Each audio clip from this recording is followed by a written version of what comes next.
الحمدللہ وحدہ لا شریک لہ والصلاة والسلام علی من لا نبی بعدہ وعلی آلہ واصحابہ الذین اوفوا عہدہ۔ دلیل کی 2 تعریفیں کی تھیں اور اس میں ایک بہت اہم بات ذہن نشین فرما لیں۔ دلیل کے بارے میں ضابطہ یہ ہے البینۃ علی المدعی، کہ دلیل اس کے ذمے ہے جس نے دعویٰ کیا ہے، تو دلیل ہمیشہ مدعی کے ذمے ہوتی ہے۔ یہ بات ذہن نشین فرما لیں۔ یہ بات اس لیے سمجھنا ضروری ہے کہ دلیل کے بارے میں اہل باطل 2 قسم کے دھوکے دیتے ہیں۔ دھوکہ نمبر 1، مدعی ہونے کے باوجود خود دلیل دینے کی بجائے اہل حق سے دلیل کا مطالبہ کرتے ہیں۔ مدعی ہونے کے باوجود دلیل خود دینے کی بجائے اہل حق سے دلیل کا مطالبہ کرتے ہیں۔ مثلا اگر غیر مقلدین یہ دعویٰ کرتے ہیں کہ امام کے پیچھے فاتحہ پڑھنی فرض ہے، تو ظاہر ہے امام کے پیچھے فاتحہ پڑھنے پر دلیل ان کو دینی ہوگی۔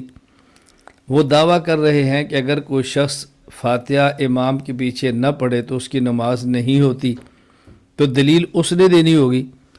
ہمیشہ نہ ہونے کا لفظ کہنے سے لازم نہیں آتا کہ بندہ مدعی نہیں ہے۔ یہ بات میں سمجھا چکا ہوں کہ دعویٰ کبھی اثباتاً ہوتا ہے، کبھی نفیاً ہوتا ہے، یہ بات کر چکا ہوں۔ اور دوسرا دھوکہ یہ دیتے ہیں کہ اہل باطل اہل حق سے دلیل شرعی کا مطالبہ کرنے کی بجائے دلیل خاص کا مطالبہ کر دیتے ہیں۔ ایک ہے دلیل شرعی اور ایک ہے دلیل خاص۔ جب کوئی بندہ ہم سے پوچھے کہ اس مسئلہ پر شریعت کیا کہتی ہے، ہم نے ان کو شریعت کا مسئلہ بتا دیا، اب ان کو چاہیے کہ ہم سے یہ پوچھے کہ اس پر دلیل شرعی کیا ہے۔ یہ بات تو ٹھیک ہے، لیکن یہ کہنا کہ نہیں اس پر فلاں دلیل بیان کرو، آپ قرآن سے پیش کرو یا حدیث ہی سے پیش کرو، یہ بات غلط ہے۔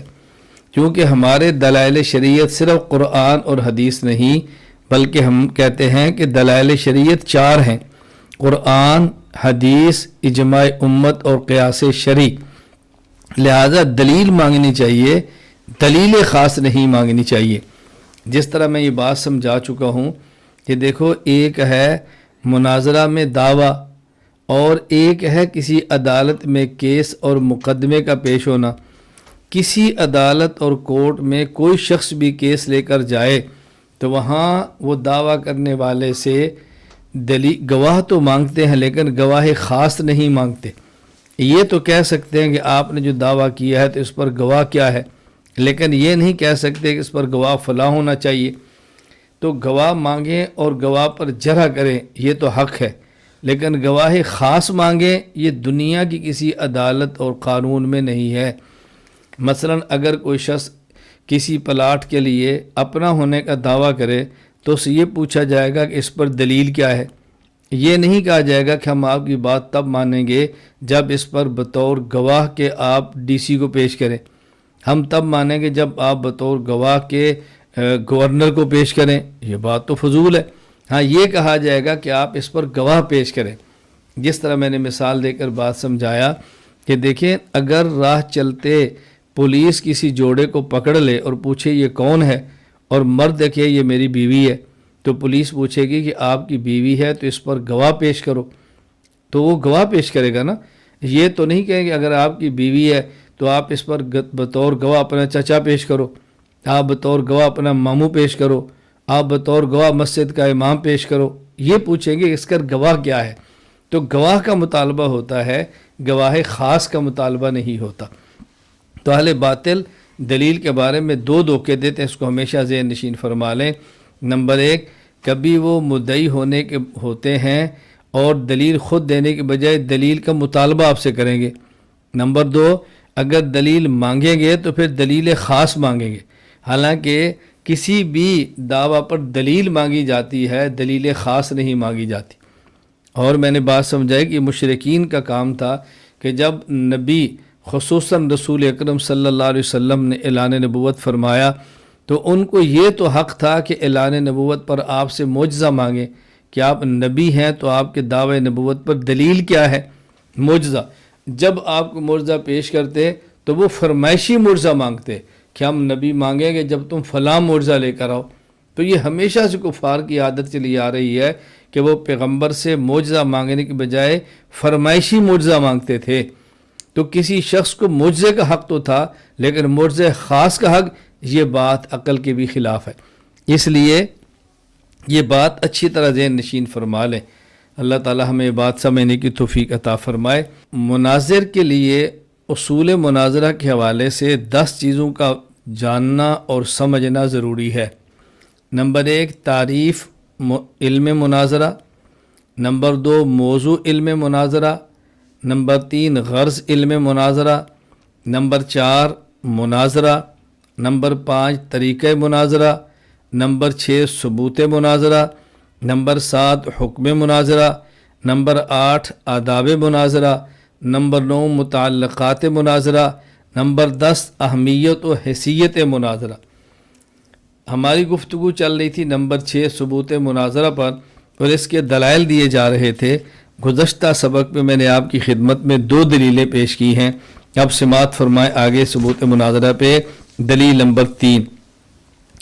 سورۃ النحل آیت نمبر 125، اللہ تعالیٰ ارشاد فرماتے ہیں، اعوذ باللہ من الشیطان الرجیم، بسم اللہ الرحمن الرحیم، ادعو الی سبیل ربک بالحکمت والموعظۃ الحسنۃ وجادلہم باللتی ہی احسن ان ربک هو اعلم بمن ضل عن سبیلہ وہو اعلم بالمہتدین۔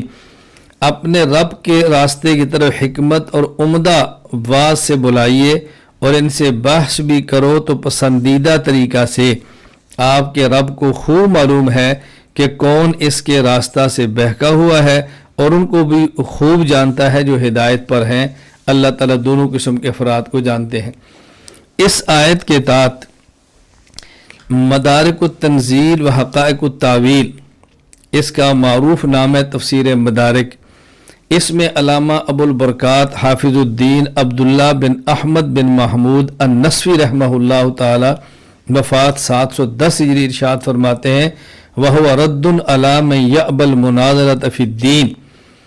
جو شخص دینی معاملات میں اور اعتقادات میں مناظرہ کا انکار کرتا ہے، یہ آیت اس کا رد کر رہی ہے۔ یعنی مناظرہ کا انکار کرنے والا قرآن اس کے خلاف بات کر رہا ہے۔ اب دیکھو مفسرین کی رائے یہ ہے کہ مناظرہ کرنا قرآن سے ثابت ہے، اور جو لوگ مناظرہ کا انکار کرے قرآن اس کا رد کرتا ہے، قرآن اس کی بات کو قبول نہیں کرتا۔ اسی طرح اس آیت کے تحت تفسیر القرآن العظیم المعروف تفسیر ابن کثیر میں مشہور مفسر محدث مؤرخ ابو الفداء عماد الدین اسماعیل بن عمر المعروف ابن کثیر رحمہ اللہ تعالی وفات 774 ہجری، وہ لکھتے ہیں، ای من احتاج منہم الی مناظرۃ و جدال فلیکن بالوجہ الحسن برفق ولین و حسن خطاب۔ مناظر کو چاہیے کہ مناظرہ بحث و مباحثہ کی ضرورت پیش آنے پر بہترین اسلوب، نرمی اور شائستگی کے ساتھ مناظرہ کرے۔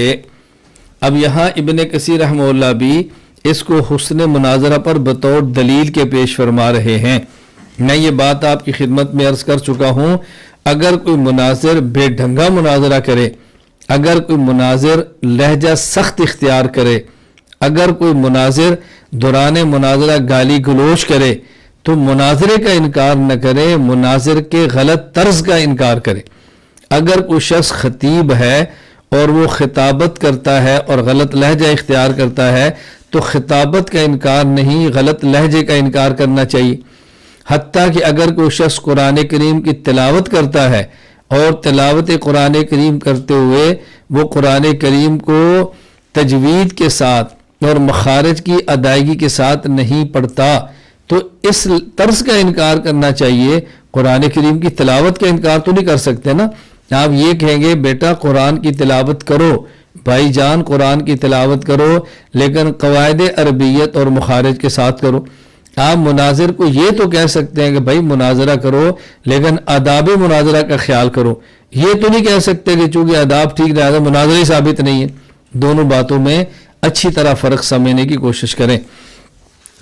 اسی طرح اس آیت کے تحت حاشیۃ الجلالین میں لکھا ہے المجادلۃ ہی المنازعۃ لا لاظہار الثواب بل لالزام الخصم کما فی الرشیدیہ لکن المراد ہا ہنا المناظرۃ والجدل الحسن لکن المراد ہا ہنا المناظرہ والجدل الحسن ان یکون دلیلا مرکب من مقدمات مسلمۃ فی المشہور عند الجمہور ومقدمات مسلمۃ عند ذلک القائل ہکذا فی الکبیر۔ یہاں لکھا ہے مجادلہ، قرآن کریم کے اندر آتا ہے نا وجادلہم باللتی احسن، فرماتے ہیں لغت کے اعتبار سے تو مجادلہ کا معنی ہوتا ہے کہ جھگڑا کرنا جہاں حق کو بیان کرنا مقصود نہ ہو بلکہ صرف ہٹ درمی ہو، مخالف کو خاموش کرانا ہو اور کوئی مقصود نہ ہو۔ اب ظاہر ہے قرآن کریم میں جادلہم کا معنی یہ تو نہیں ہو سکتا، قرآن کریم یہ تو نہیں کہہ سکتا نا وجادلہم باللتی احسن کہ کسی کو اچھے طریقے پر دعوت دو، وہ دعوت نہ مانے تو اس کو چپ کرانے کی کوشش کرو، قرآن یہ تو نہیں کہے گا نا۔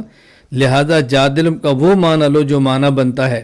اس لیے فرماتے ہیں حاشیہ جلالین میں اور تفسیر کبیر کے اندر بھی یہی ہے کہ المجادلہ ہی المنازع، مجادلہ کا معنی تو ہوتا ہے ایسا جھگڑا جس میں حق مقصود نہ ہو بلکہ صرف مخالف کو چپ کرانا ہو، لیکن یہاں مجادلہ جادلہم سے مراد ناظرہم ہے، یہاں مجادلہ سے مراد ہے مناظرہ کرنا۔ والجدل الحسن، اور جدال احسن کیا ہے کہ ایسی دلیل کو پیش کیا جائے کہ جو ان مقدمات سے بنی ہو جو فریقین کے ہاں مسلم ہیں، یعنی دونوں فریق مانتے ہیں، ایسی دلیل کو پیش کیا جائے کہ جس پر دونوں متفق ہیں تو ٹھیک ہے، اس میں کوئی حرج کی بات نہیں، یا ایسے مقدمات کو پیش کریں کہ جو دوسرے فریق کے ہاں بھی مسلم ہیں، جس سے آپ بات کرنا چاہتے ہیں اس کے لیے ایسا مقدمہ پیش کریں کہ جس کو وہ مانتا ہے۔ ظاہر جب اس کو مان لے گا تو پھر اس کو آپ کی بات مانے بغیر گزارا ہی نہیں ہوگا۔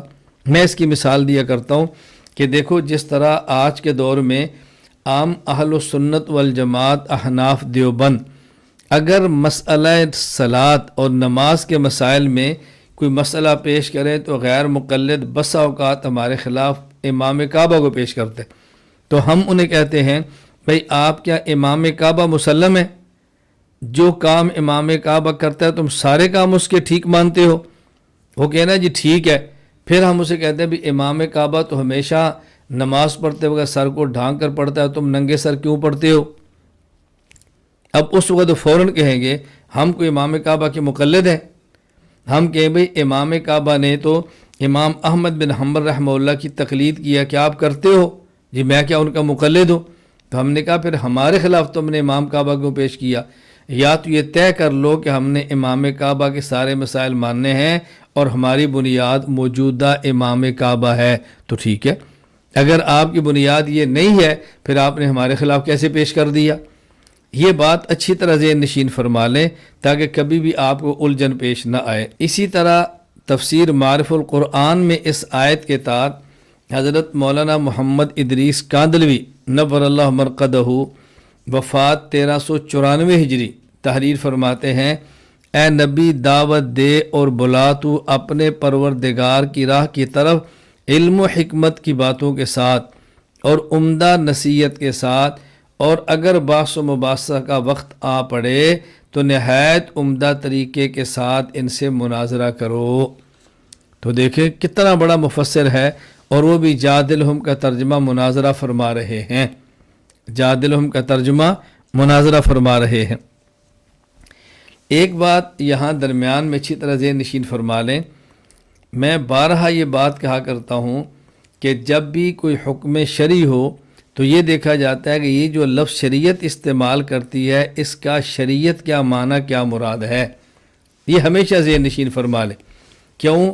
بس اوقات لوگ قرآن کریم کی آیت کو پیش کریں گے اور اس آیت میں موجود لفظ کا اصطلاحی اور شرعی معنی لینے کی بجائے اس کا لغوی معنی لے کر شریعت کے حکم کو بدلنے کی کوشش کریں گے۔ ہم کہتے ہیں بھی آپ ذرا اس بات کو سمجھیں، میں کئی بار یہ بات کہتا ہوں مثلا جب آپ جہاد فی سبیل اللہ کی بات کریں گے اور کہیں گے جہاد کا معنی قتال فی سبیل اللہ ہے، تو وہ لوگ جو جہاد کا معنی قتال نہیں کرتے وہ اس کے خلاف آیات پیش کرنی شروع کر دیں گے کہ دیکھیں جی وہاں قرآن کی آیت ہے وجاہدہم بھی جہادن کبیرہ، اور یہ آیت مکی ہے، مکہ مکرمہ میں قتال نہیں تھا، تو معلوم ہوا کہ قتال کے علاوہ اور اعمال کو بھی شریعت جہاد کہہ رہی ہے۔ تو معلوم ہوتا ہے کہ جہاد کا معنی کوشش کرنا ہے، جس دین کے عمل میں کوشش ہوگی وہ جہاد ہوگا۔ اب ہم کہیں گے اچھا اگر اس اصول کو لے لیا جائے تو قرآن کہتا ہے وجادلہم باللتی ہی احسن، کہ جو آپ کے مخالفین ہیں ان سے مجادلہ کرو۔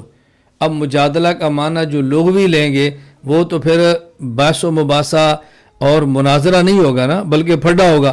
تو کوئی بندہ کہیے کہ جی میں اس لیے پھڈے باز ہوں کہ اس کا حکم قرآن دے رہا ہے، قرآن کہتا ہے جادلہم پھڈا کرو، تو میں تو اس لیے پھڈا کر تو قرآن کہہ رہا ہے۔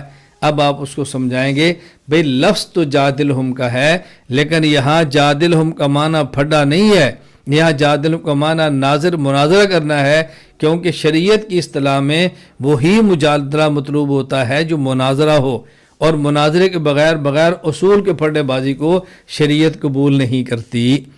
کتنی واضح سی بات موجود ہے، اللہ تعالی ہمیں یہ بات سمجھنے کی توفیق عطا فرمائے۔ مفاتیح الغیب المعروف تفسیر کبیر، اس آیت کے تحت امام فخر الدین محمد بن عمر بن حسین بن حسن الرازی رحمہ اللہ تعالی وفات 604 ہجری تفسیر کبیر میں فرماتے ہیں وَمِن لَطَائِفِ هَذِهِ الْآيَةِ أَنَّهُ قَالَ ادعُ إِلَى سَبِيلِ رَبِّكَ بِالْحِكْمَةِ وَالْمَوْعِظَةِ الْحَسَنَةِ، یہ آیت ادعُ إِلَى سَبِيلِ رَبِّكَ بِالْحِكْمَةِ وَالْمَوْعِظَةِ الْحَسَنَةِ، اس آیت کے لطائف اور عجائبات اور نکتوں میں سے عجیب نکتہ یہ ہے فَقَصَرَ الدَّعْوَةَ عَلَى ذِكْرِ هَذَيْنِ الْقِسْمَيْنِ لِأَنَّ الدَّعْوَةَ إِنْ كَانَتْ بِالدَّلَائِلِ الْقَطْعِيَّةِ فَهِيَ الْحِكْمَةُ وَإِنْ كَانَتْ بِالدَّلَائِلِ الظَّنِّيَّةِ فَهِيَ الْمَوْعِظَةُ الْحَسَنَةُ، کہ شریعت نے دعوت کو دو کاموں میں بند فرما دیا ہے، دعوت کو دو طریقوں میں متعین کر دیا کہ دعوت کے دو ہی طریقے ہیں، یا دعوت دلائل قطعیہ سے ہوگی یا دعوت دلائل ظنیہ سے ہوگی۔ اگر دین کی دعوت دلائل قطعیہ سے ہو تو اس کا نام حکمت ہے، اور اگر دلائل ظنیہ سے ہو تو اس کا نام الموعظۃ الحسنہ ہے۔ اما الجدل فلیس من باب الدعوت، البتہ جادلہم مناظرہ کرنا اور جدل یہ دعوت کے ابواب میں سے نہیں ہے، یہ دعوت کی قسم نہیں ہے، بل المقصود منہ غرض آخر مغایر للدعوت وهو الالزام والافہام، اس سے مقصود دعوت دینا نہیں بلکہ مقصود جو دعوت کا مخالف ہے اس کے اوپر الزام دینا اور اس کو خاموش کرانا ہے، اس کو لاجواب کر دینا ہے کہ تمہاری بات غلط ہے۔ فلہذا سبب لم یقل ادعو الی سبیل ربک بالحکمت والموعظۃ الحسنۃ والجدال الاحسن، اسی وجہ سے اللہ پاک نے یہ نہیں فرمایا کہ تم دین کی دعوت دو حکمت کے ساتھ، موعظہ حسنہ کے ساتھ اور جدال احسن کے ساتھ، بل قطع الجدل عن باب الدعوت، بلکہ اللہ تعالیٰ نے دعوت سے مناظرہ کو بالکل الگ کر دیا ہے۔ کیوں؟ تنبیہا علی انہ لا یحصل الدعوہ وانما الغرض منہ شیء آخر واللہ عالم، یہ بات بتانے کے لیے اور سمجھانے کے لیے اور اس بات پر تنبیہ کرنے کے لیے کہ مناظرہ سے دعوت حاصل نہیں ہوتی بلکہ اس سے مقصود مخالف کو لاجواب کرنا ہے۔ یہ بات اچھی طرح ذہن نشین فرما لیں۔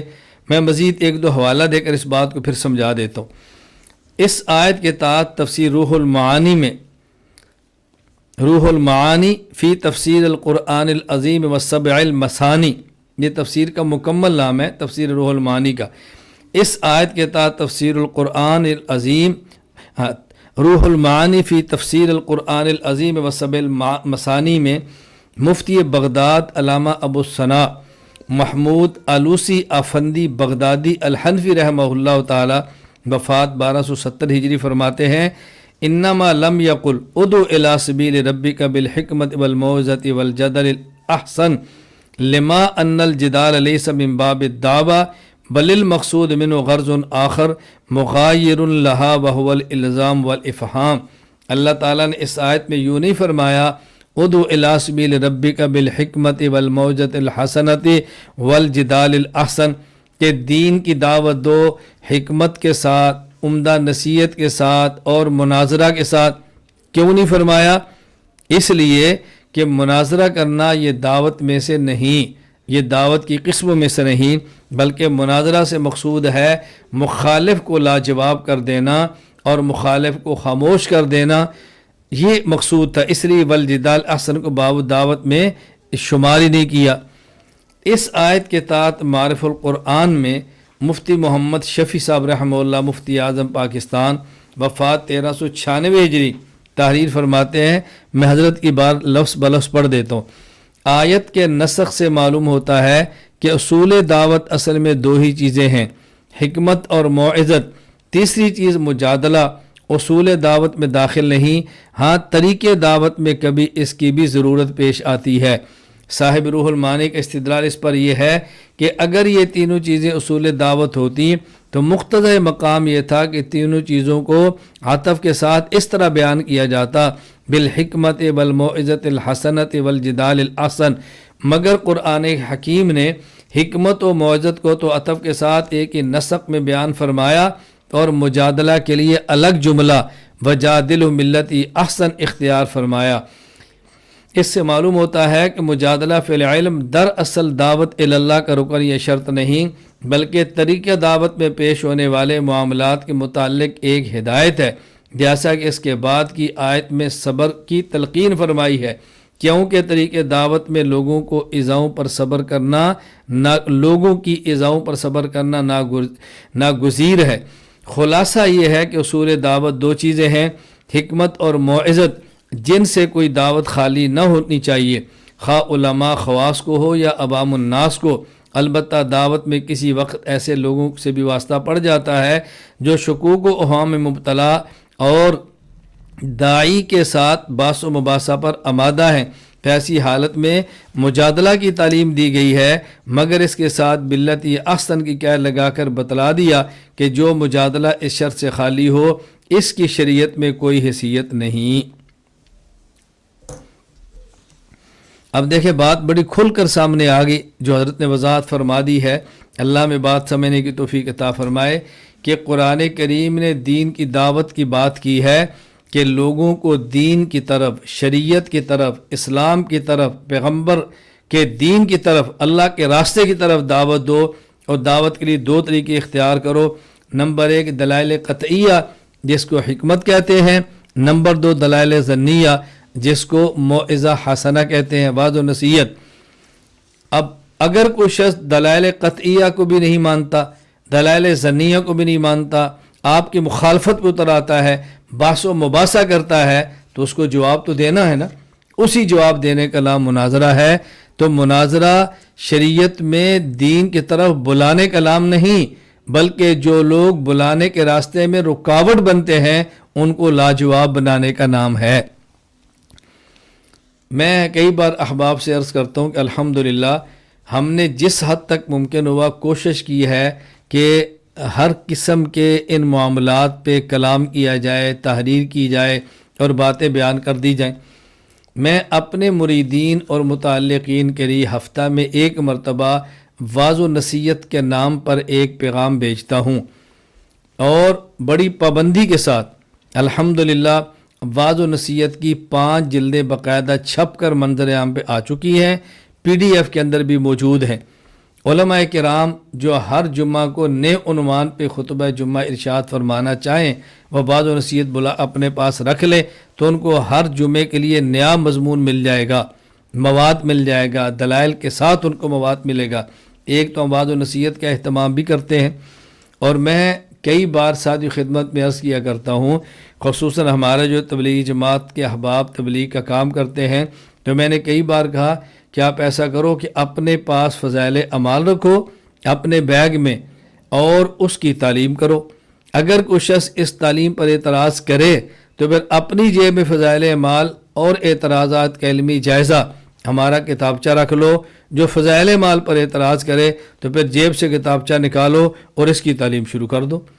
اب دیکھو قرآن کریم نے ترتیب بتائی ہے کہ آپ دعوت کے لیے حکمت اور موعظہ حسنہ کا راستہ اختیار کرو، اور اگر کوئی شخص اس کو قبول نہیں کرتا، باس و مباحثہ کرتا ہے، تو پھر مناظرہ کا طریقہ اختیار کرو۔ اور ہم نے دونوں راستے آپ کی خدمت میں پیش کر دیے ہیں کہ جب آپ کسی کو مائل اور قائل کرنا چاہیں تو حکمت کے ساتھ ہمارے دلائل موجود ہیں، ہماری کتب موجود ہیں، ہماری فائلیں موجود ہیں، ہمارے بیانات موجود ہیں، اور اسی طرح واعظ و نصیحت ہر ہفتے میں ایک مرتبہ آنے والی 5 جلدوں میں آ چکی ہے۔ اور اگر کسی شخص کو دلائل اور واعظ و نصیحت سمجھ نہیں آتے تو پھر مناظرے کا میدان موجود ہے، آداب کے ساتھ آپ مناظرے کا میدان سجا لیں۔ اس کے لیے ضروری نہیں کہ آپ ہمیں ہی بلائیں یا مرکز ہی سے کوئی بندہ بلائیں، آپ بسم اللہ پڑھ کے خود تیاری کریں اور ہم آپ کی تیاری کرانے کے لیے تیار ہیں۔ یہ تخصص فی العقائد الاسلامیہ اسی وجہ سے ہے کہ آپ میں سے ہر بندہ تیار ہو اور دلائل کے ساتھ بات کرنے کا مزاج بنائے۔ اللہ ہمیں یہ بات سمجھنے کی توفیق عطا فرمائے۔ دلیل نمبر 4، وَلَا تُجَادِلُوا أَهْلَ الْكِتَابِ إِلَّا بِالَّتِي هِيَ أَحْسَنُ، سورۃ العنکبوت آیت نمبر 46، اور اہل کتاب سے اچھے طریقے سے مناظرہ کرو۔ اس آیت کے تحت مدارک التنزیل و حقائق التاویل المعروف تفسیر المدارک میں علامہ ابو البرکات حافظ الدین عبداللہ بن احمد بن محمود النسوی رحمہ اللہ تعالی وفات 710 ہجری ارشاد فرماتے ہیں، والآیات تدل علی جواز المناظرۃ مع الکفرۃ فی الدین وعلی جواز تعلم علم الکلام الذی بہ تتحقق المجادلہ۔ اس آیت کریمہ سے ایک تو یہ ثابت ہوتا ہے کہ کفار سے مناظرہ کرنا جائز ہے۔ نمبر 2، اس آیت سے یہ بھی ثابت ہوتا ہے کہ علم الکلام سیکھنا جائز ہے۔ کیوں؟ اس لیے کہ علم الکلام کے ذریعہ ہی مناظرہ ہو سکتا ہے۔ تو دونوں باتیں سامنے آ گئی کہ کفار سے مناظرہ کرنا بھی جائز ہے اور مناظرہ سیکھنے کے لیے علم الکلام بھی جائز ہے، اس میں حرج کی بات ہی نہیں۔ دلیل نمبر 5، مفاتیح الغیب المعروف التفسیر الکبیر، حضرت امام فخر الدین محمد بن عمر بن حسین بن حسن الرازی رحمہ اللہ وفات 604 ہجری، سورہ آل عمران آیت نمبر 1 یعنی سورہ آل عمران کی ابتدا میں تحریر فرماتے ہیں کہ نجران کے نصارہ، نجران کے عیسائی رسول اکرم صلی اللہ علیہ وسلم کی خدمت میں حاضر ہوئے۔ ان کا پورا ایک وفد آیا اور حضرت عیسیٰ علیہ السلام کی الوہیت اور ابنیت کا دعویٰ کیا کہ عیسیٰ علیہ السلام اللہ ہیں اور عیسیٰ علیہ السلام اللہ تعالیٰ کے بیٹے ہیں۔ اور اس پر رسول اکرم صلی اللہ علیہ وسلم کی نجران کے نصارہ کے وفد سے گفتگو ہوئی۔ وہ گفتگو تفسیر کبیر کے اندر نقل فرمائی ہے، ذرا وہ گفتگو سنیں کہ رسول اکرم صلی اللہ علیہ وسلم نے ان سے کیا گفتگو فرمائی تھی۔ ثم اخذ رسول اللہ صلی اللہ علیہ وسلم يناظر معهم فقال ألستم تعلمون ان اللہ حی لا يموت وان عیسیٰ یاتی علیہ الفنا۔ حضور اکرم صلی اللہ علیہ وسلم نے مناظرہ فرمایا، اور یہ بات بھی ذہن نشین فرما لیں کہ دلائل کا مناظرہ کرنے سے پہلے ایک اور معاملہ بھی پیش آیا۔ نجران کے نصارہ کا موقف یہ تھا کہ ہم نجرانیوں اور ہم نصارہ کے شاعر بہت عمدہ ہیں، ہم جیسا کوئی شعر نہیں پڑھ سکتا۔ تو رسول اکرم صلی اللہ علیہ وسلم نے فرمایا کہ اپنے شاعر کو لاؤ۔ تو ان کا شاعر کھڑا ہوا اور اس نے کلام پڑھا۔ جب ان کا شاعر بیٹھا تو آپ نے حضرت حسان بن ثابت رضی اللہ عنہ سے فرمایا کہ تم کلام پیش کرو۔ حضرت حسان نے جب اپنا شاعرانہ کلام پیش کیا تو نصارہ نے اس بات کو تسلیم کیا کہ حضرت محمد صلی اللہ علیہ وسلم تمہارا شاعر ہمارے شاعر سے بڑا ہے، تم شاعری ہم سے جیت گئے ہو، تمہاری شاعری ہم سے آگے ہے۔ پھر انہوں نے کہا جی ہمارے یہاں خطابت بڑی ہے، تو انہوں نے اپنا خطیب پیش کیا جس نے اپنا خطابت کا لوہا منوانے کی کوشش کی۔ تو رسول اکرم صلی اللہ علیہ وسلم نے صحابہ کرام میں سے ثابت بن قیس رضی اللہ تعالیٰ عنہ اپنا خطیب پیش فرمایا۔ تو اس حضور اکرم صلی اللہ علیہ وسلم کے خطیب ثابت بن قیس رضی اللہ تعالیٰ عنہ نے ان کو لوہے کے چنے چابنے پر مجبور کر دیا۔ وہ تو آئے تھے نا اپنا لوہا منوانے کے لیے، تو آپ کے خطیب نے لوہے کے چنے چبوا دیے ان کو۔ تو دیکھیں آپ صلی اللہ علیہ وسلم کے خطیب خطابت میں بھی ان سے بازی لے گیا۔ تو ہماری شریعت میں تو مد مقابل شاعر کا مقابلہ شاعری میں کرنا بھی جائز ہے، مد مقابل خطیب کا مقابلہ خطابت میں کرنا بھی جائز ہے۔ مناظرہ تو بالکل الگ چیز ہے، مناظرے کا جواز کیسے نہیں ہوگا، دلائل سے بات کرنے کا جواز کیسے نہیں ہوگا۔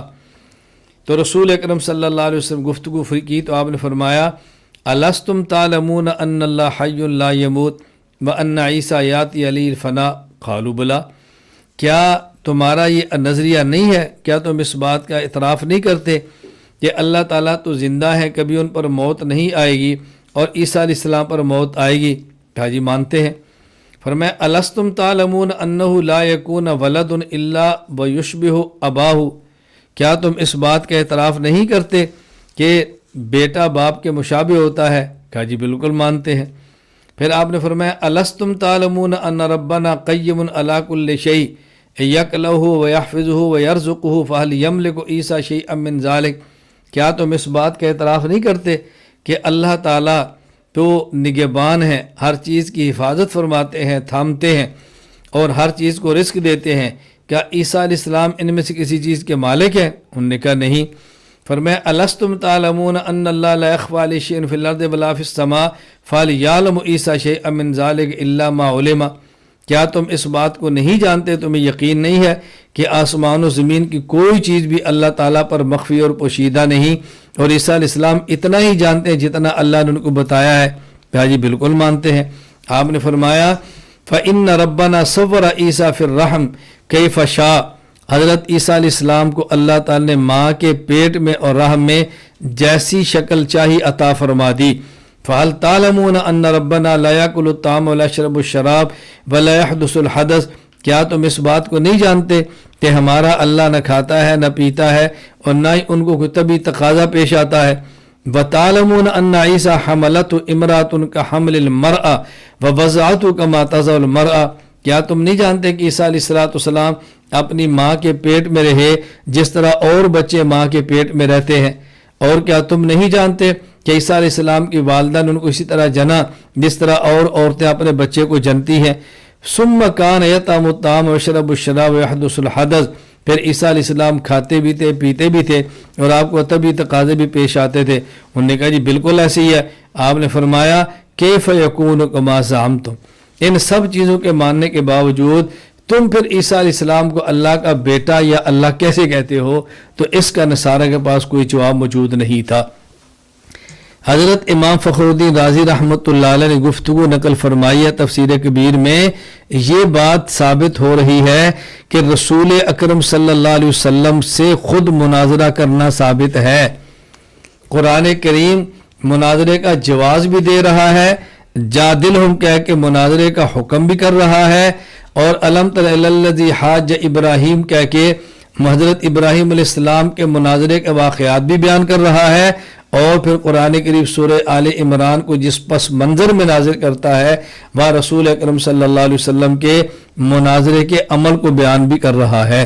تو معلوم ہوا کہ مناظرہ کرنا قرآن کریم سے ثابت کہ انبیاء علیہ السلام کا طریقہ ہے، مناظرے کا جواز بھی ہے، مناظرے کا حکم بھی ہے، اور سب سے بڑھ کر عجیب بات یہ ہے کہ مناظرہ کرنا بوقت ضرورت ہمارے پیغمبر پاک صلی اللہ علیہ وسلم کی سنت مبارکہ بھی ہے، پھر اس کا انکار کیسے ہو سکتا ہے؟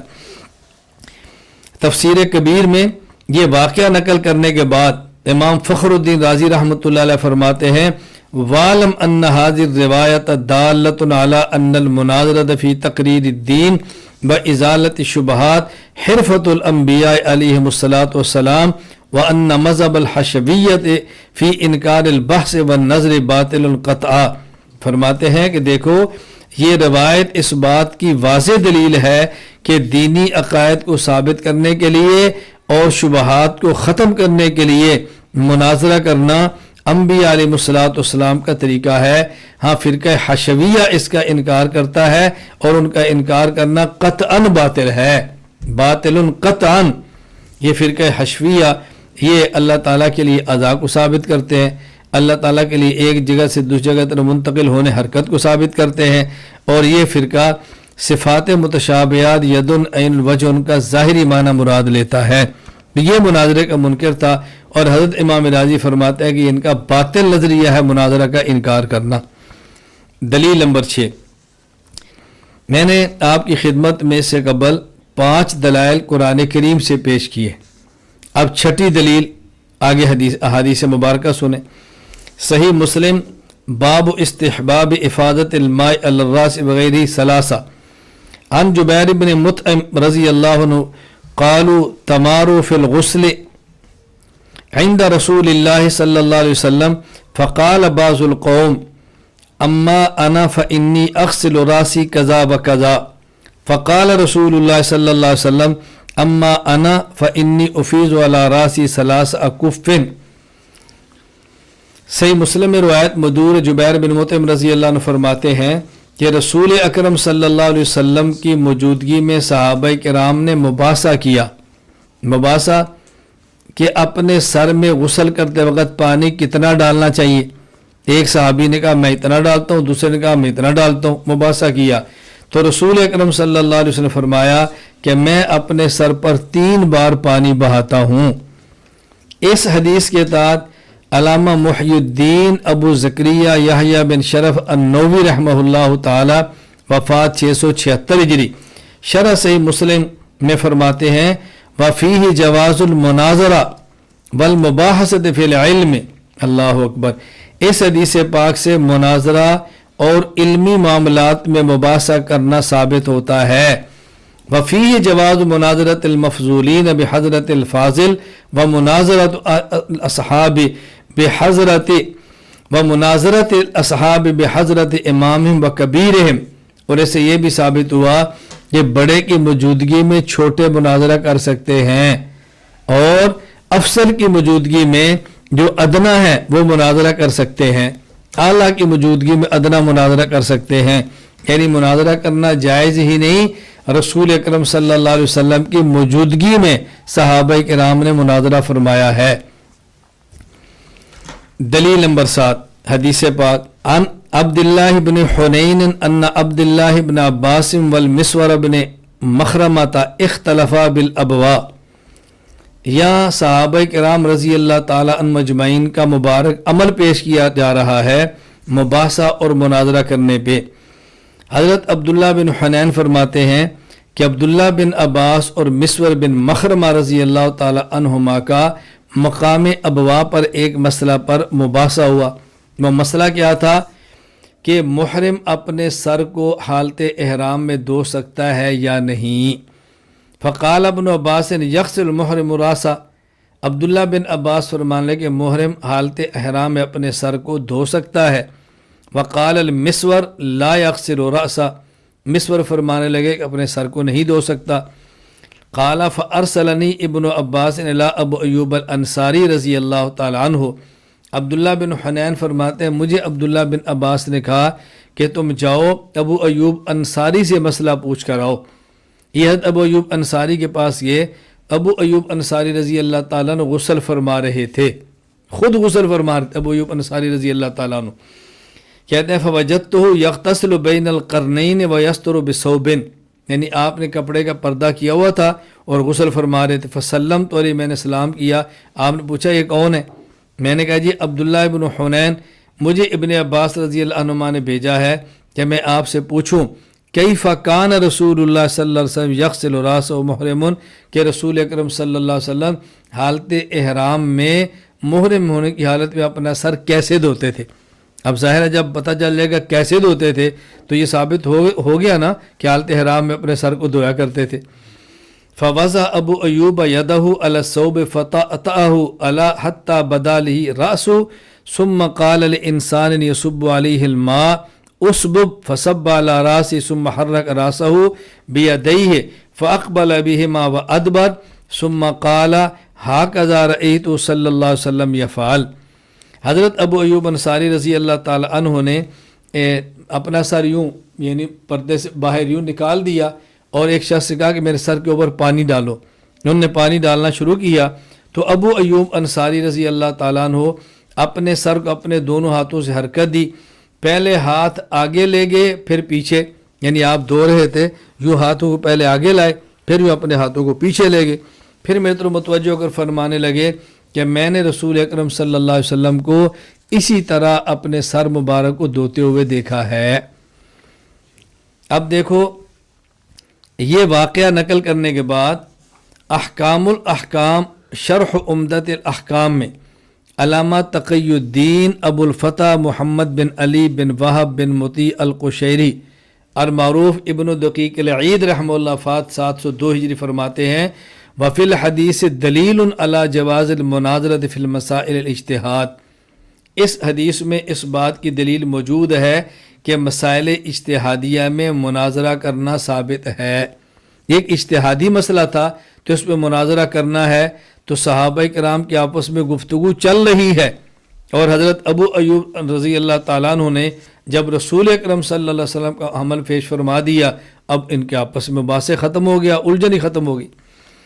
دلیل نمبر 8 الفقی والمتفقہ لابی بکر خطیب بغدادی رحمہ اللہ تعالی، امام ابو بکر احمد بن علی الخطیب بغدادی رحمہ اللہ وفات 463 ہجری، حضرت عمر بن خطاب، حضرت علی بن ابی طالب رضی اللہ عنہما اور دیگر صحابہ اور تابعین کا عمل نقل کرتے ہیں کہ ان کی مبارک عادت یہ تھی کہ جب ابھی تک کوئی مسئلہ پیش نہیں آیا ہوتا تھا، اس کے باوجود بھی یہ لوگ ان مسائل پر گفتگو فرما لیا کرتے تھے۔ وقد روی عن عمر بن الخطاب علی بن ابی طالب وغیرہما رضی اللہ تعالی عنہما من الصحابہ رضی اللہ عنہم انہم تکلموا فی احکام الحوادث قبل نزولها وتناظروا فی علم الفرائض والمواريث وتبعهم على هذه السبيل التابعون ومن بعد من فقهاء الامصار فكان ذلك اجماعا منهم على انه جائز غیر مکروہ ومباح غیر محظور۔ حضرت عمر بن خطاب، علی بن ابی طالب اور دیگر صحابہ رضی اللہ عنہم اجمعین اور تابعین کی مبارک عادت یہ تھی کہ ابھی تک کوئی مسئلہ فقہی اجتہادی پیش نہیں آتا تھا کہ اس پر گفتگو پہلے سے فرما لیتے، پہلے سے گفتگو فرماتے تھے، تو مسئلہ پیش آنے سے پہلے مسئلے پر گفتگو کرنا بھی صحابہ کرام رضی اللہ تعالیٰ عنہم اجمعین کے مبارک عمل سے ثابت ہے۔ اس لیے یہ کہنا کہ مناظرہ کرنے پر کوئی دلیل نہیں اور مناظرہ نہیں کرنا چاہیے، یہ قطعاً غلط بات ہے۔ میں نے آپ کی خدمت میں اس وقت 5 آیات مبارکہ پیش کی ہیں اور اس کے بعد پھر حدیث مبارک پیش کی ہے، صحابہ کرام کا عمل مبارک پیش کیا ہے کہ مناظرہ کرنا جائز ہے اور مناظرہ کرنا شریعت سے ثابت ہے۔ میں نے آپ کی خدمت میں پیش کیا تھا کہ مناظر کو اصول مناظرہ کے حوالے سے 10 باتوں کا جاننا ضروری ہے۔ نمبر 1 تعریف علم مناظرہ، نمبر 2 موضوع علم مناظرہ، نمبر 3 غرض علم مناظرہ، نمبر 4 مناظرہ، نمبر 5 طریقہ مناظرہ، نمبر 6 ثبوت مناظرہ، نمبر 7 حکم مناظرہ، نمبر 8 آداب مناظرہ، نمبر 9 متعلقات مناظرہ، اہمیت و حیثیت مناظرہ۔ 6 چیزوں پر بات ہو گئی ہے، ہم 7ویں چیز پر بات شروع کرتے ہیں۔ 7واں معاملہ کیا؟ حکم مناظرہ، یعنی مناظرہ کرنا عقائد کے لیے، مناظرہ کرنا شرعی مسئلہ کو ثابت کرنے کے لیے اس کا شریعت میں حکم کیا ہے۔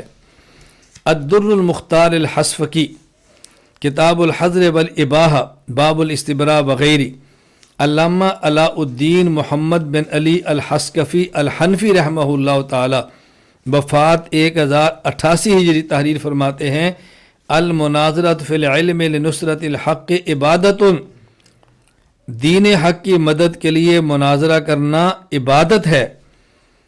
وَلِأَحَدِ ثَلَاثَةٍ حَرَامٌ لِقَهْرِ مُسْلِمٍ وَإِظْهَارِ عِلْمٍ وَنَيْلِ دُنْيَا او مال او قبول، اور مسلمان کو ذلیل کرنے، اپنے علم کے اظہار کرنے اور دنیا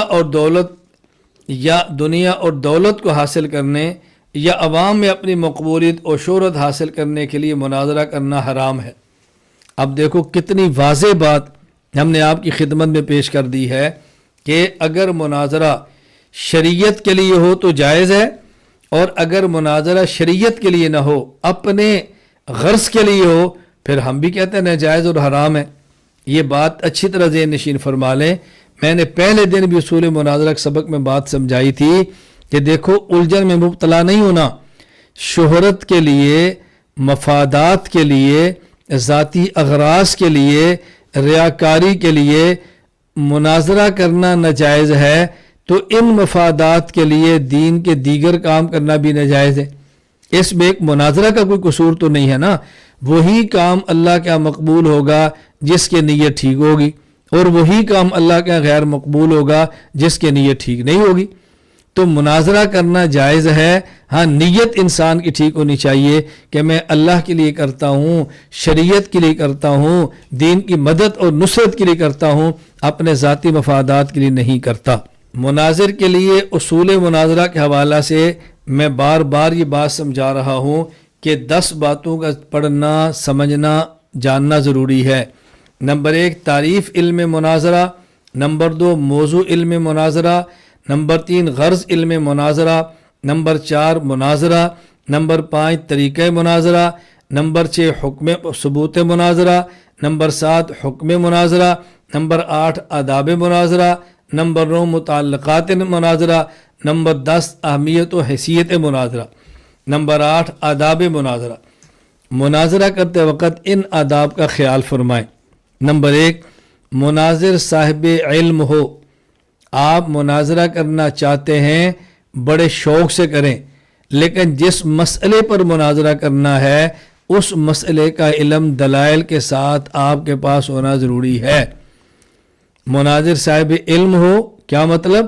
جس مسئلے پر مناظرہ کرنا ہے اس مسئلے کا مکمل علم اس کے پاس موجود ہو۔ نمبر 2 معافی ضمیر کو وضاحت کے ساتھ بیان کر سکتا ہو۔ مناظر کے لیے زبان کو بہت اہمیت حاصل ہے، بیان کرنے پر قادر ہو، بات سمجھانے پر قادر ہو، اپنی بات اچھے انداز میں پیش کرنے کی قدرت رکھتا ہو، جو بات اس کے دل کے اندر اس کو سمجھا سکتا ہو۔ مناظرہ کے وقت یعنی کہ میں کہنا چاہتا ہوں، میرا مقصد یہ ہے، میرا مقصود یہ، لمبی مباحث میں نہ پڑے، بات کھل کر کر سکتا ہو۔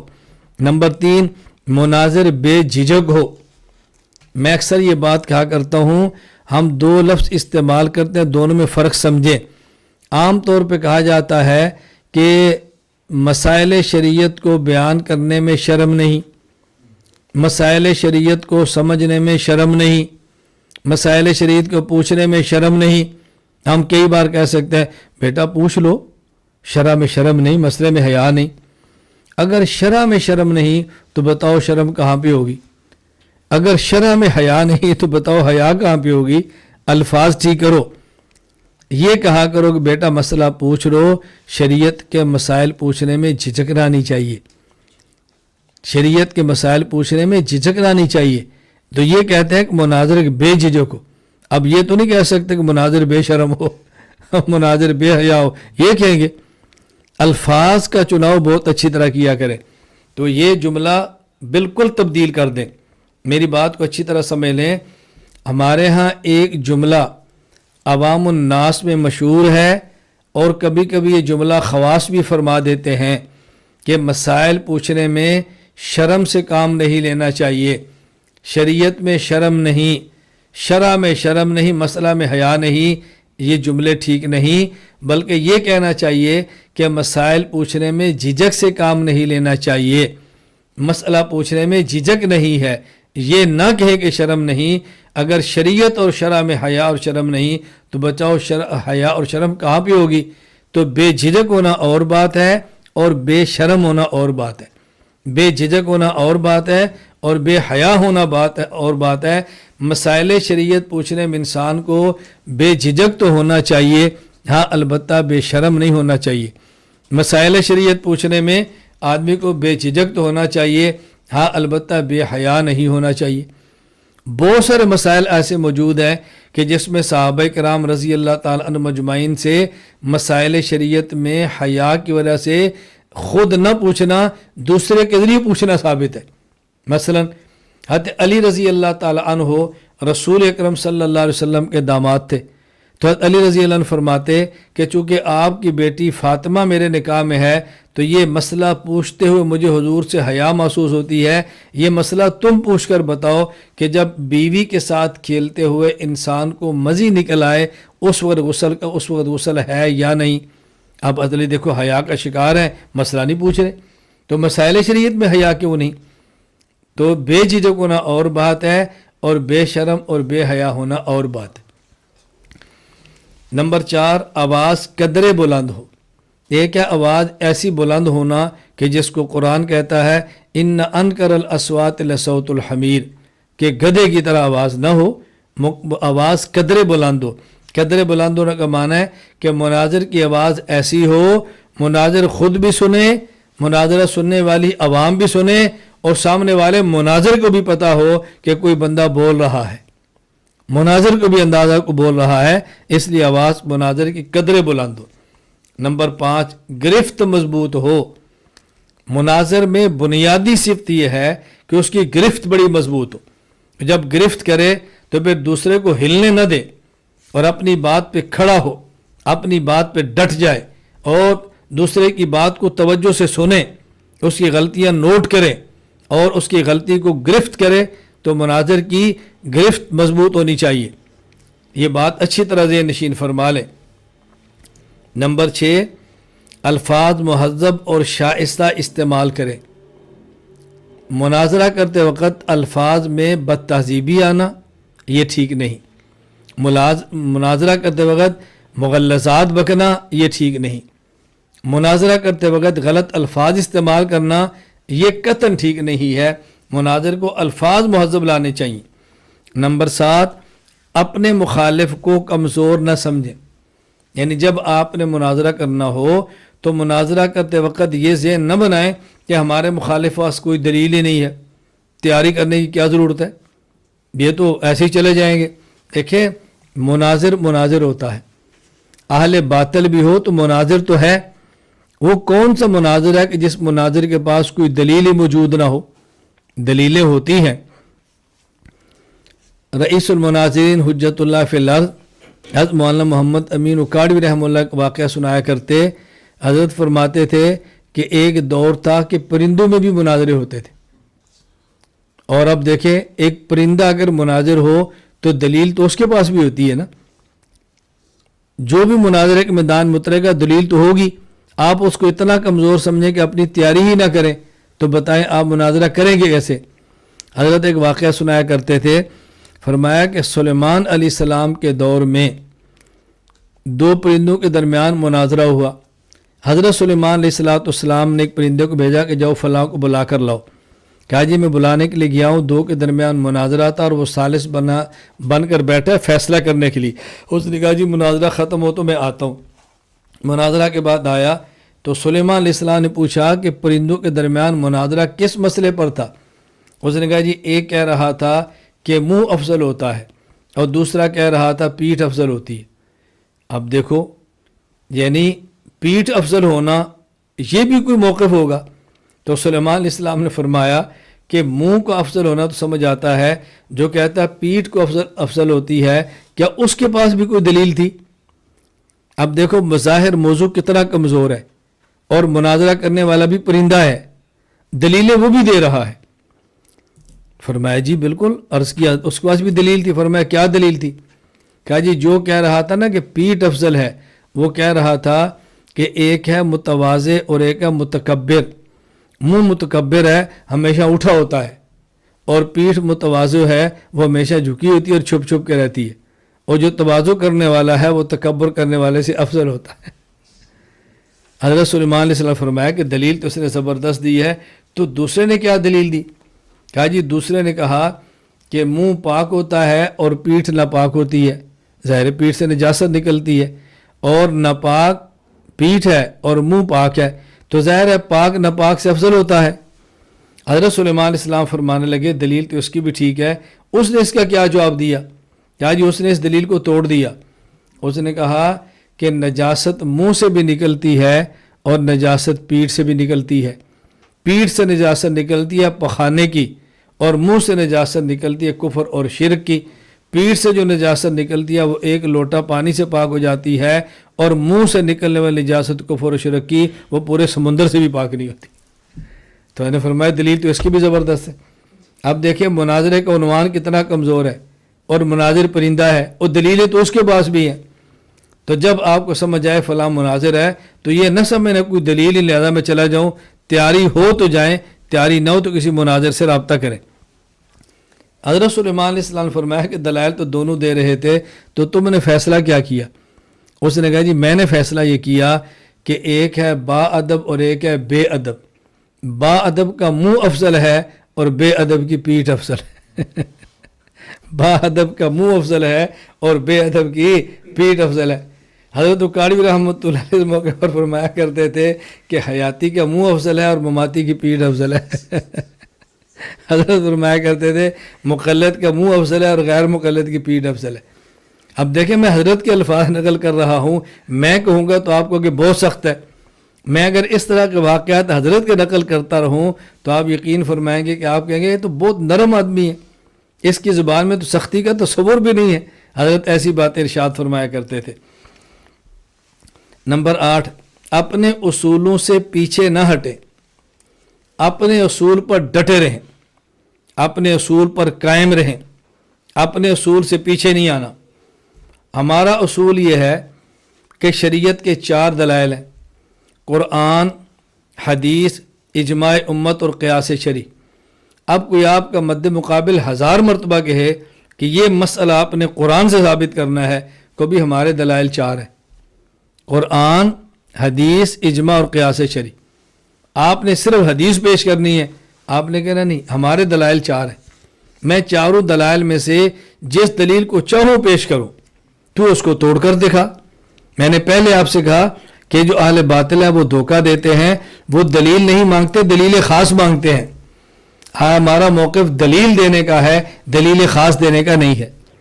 اس لیے اپنے موقف پر ڈٹے رہیں، اپنے موقع پر قائم رہیں، کبھی بھی اپنے موقف سے پیچھے نہیں ہٹے۔ اس بات کا بہت زیادہ اپنے خیال رکھنا ہے۔ اور کبھی اگر ضرورت پیش آ بھی جائے، میں اس لیے گزارش کیا کرتا ہوں کہ جب بھی کوئی باتیں لکھوانی ہو تو لکھواتے وقت بہت خیال کیا کہ ہم نے کیا لکھنا اور کیا نہیں لکھنا۔